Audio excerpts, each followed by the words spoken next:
एक बाल ग्वाल रोजाना अपनी गायों को जंगल में नदी के किनारे चराने के लिए ले जाता था।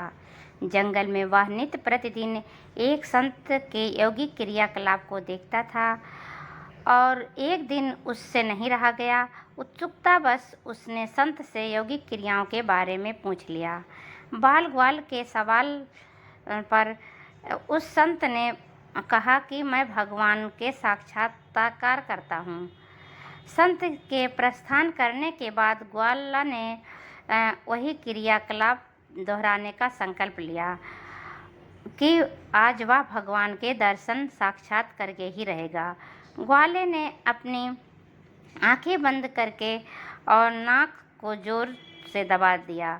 सांस प्रवाह बंद होने से उसके प्राण निकलने की नौबत आ गई। उधर कैलाश पर्वत पर महादेव का आसन डोलने लगा। शिव ने देखा कि एक बाल ग्वाल उनसे साक्षात्कार करने के लिए कठोर तप कर रहा है।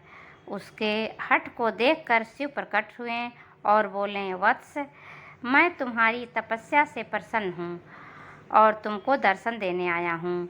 ग्वाले ने आंखें खोली तो उसने इशारे से पूछा, आप कौन हैं? भोलेनाथ ने कहा, मैं वही भगवान हूँ जिसके लिए तुम इतना कठोर तप कर रहे हो। ग्वाले ने आंखें खोली और सबसे पहले एक रस्सी लेकर आया। चूँकि उसने कभी भगवान को देखा नहीं था, इसलिए उसके सामने पहचान का संकट खड़ा हो गया। उसने भगवान को पेड़ के साथ रस्सी से बांध दिया और साधु को बुलाने के लिए भाग कर गया। संत तुरंत उसकी बातों पर यकीन करते हुए दौड़े हुए आए, लेकिन संत को कहीं पर भी भगवान नजर नहीं आए।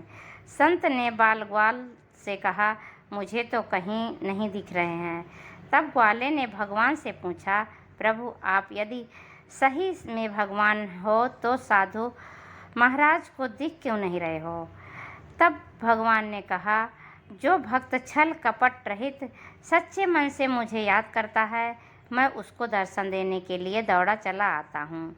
तुमने निश्चल मन से मेरी आराधना की, अपने प्राण दांव पर लगाए और मेरे दर्शन का दृढ़ संकल्प लिया, इसलिए मुझे कैलाश से मृतलोक में तुमको दर्शन देने के लिए आना ही पड़ा, जबकि साधु के आचरण में इन सभी बातों का अभी अभाव है। वह रोजाना के क्रियाकलाप करते हैं, लेकिन उनके मन में अभी भटकाव है, इसलिए मैं तुमको तो दिखाई दे रहा हूँ, लेकिन संत को नहीं। इस कहानी से हमें शिक्षा मिलती है कि मन की निर्मलता ही ईश्वर तक पहुँचने का मार्ग है। Thank you friends. अगर यह कहानी अच्छी लगी हो, सब्सक्राइब करिए, लाइक करिए, शेयर करिए और कमेंट करिए।